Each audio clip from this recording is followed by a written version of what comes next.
explain naman natin sa inyo paano ba nagsisimula ang pagbubunga ng paminta. Ganito kasi yan. Ito, pag may bagong dahon na naman, after ng harvest, pag may bagong dahon, lalabas na siya. Ayan o. So kita mo, maliliit pa lang yan, maliliit pa lang. Pero wala pa siya talaga bububukol kasi yan ang mga bago. Kung mapansin nyo, bakit bigla, after harvest, bigla siyang nagkaroon ng bunga na to, kasi yung sikreto dyan yung araw. Pag ganito kasing summer, kinakailangan, ikat mo na siya, kinakailangan, masubject na siya sa init. Masubject siya sa stress. Parang tao lang, di ba? Kung gusto mong tumibay, kinakailangan sinasubject ka sa stress. Ganyan din ang paminta, sinasubject natin sa stress. So ito, ini-stress namin, tinatanggalan na namin ng mga dahon sa taas, pinuputulan na namin para ang araw nakadirect dito. So, yan ang sikreto ng pagtatanim ng paminta. Kinakailangan, ini-stress mo siya. May panahon na dapat, stressin mo siya sa pamamagitan na pag-i-expose sa kanya sa araw. Lalo na pagdating ng summer. Kasi napaka-importante ng summer time, ha? Kasi ito yung malakas ang sikat ng araw. Pero dito kasi sa Alfonso, hindi naman nakakasunog. Kung mapansin nyo, medyo tanghaling tapat pero malamig pa rin. Pero ang sikreto doon, kinakailangan na i-expose na siya sa sun. Kaya ito, lumalabas na uli yan. Diba? So yan ang yan ang pag-aalaga ng paminta.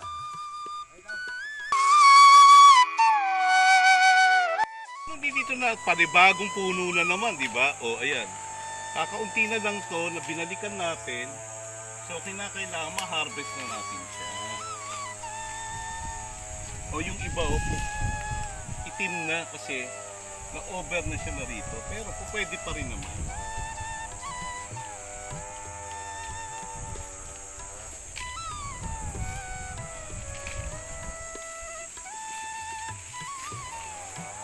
So habang nag-harvest ka, kinakailangan tanggalin na rin yung mga weeds, yung mga natuyong weeds.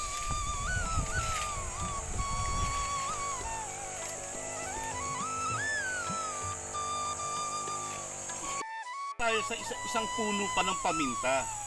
So kita mo pag napabayaan mo ang paminta, nag-iitim na. Diba? Pag hindi mo siya na-harvest, sayang yan.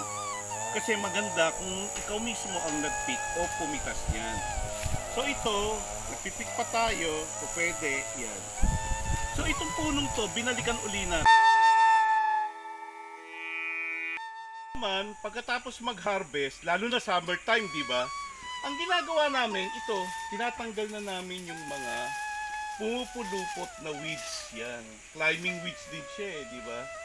Ang mangyayari, kinakailangan, pagka nag-harvest ka, kasi na-harvest na namin yung paminta rito, kinakailangan, sabay mo na rin yung paglilinis. Yan, para sa susunod, hindi ka na mahirapan. Ang kagandahan kasi pag summer, natutuyo na yung mga weeds na katulad nito. Kaya madali na siya ng linisin. Kasi kinakailangan, tatanggalin mo itong mga parasite na to. Diba? So, kompleto na. Kasama na sa pag-harvest, ang paglilinis, pagsasabay, at madaling mag-harvest, kasi nga, natutuyo na yung mga parasite na weeds na katulad nito. Para naman, unti-unti, nalilinis na siya. O tignan nyo, ito talaga ang bay ng paminta. Tignan mo. Kasi, hindi siya puno.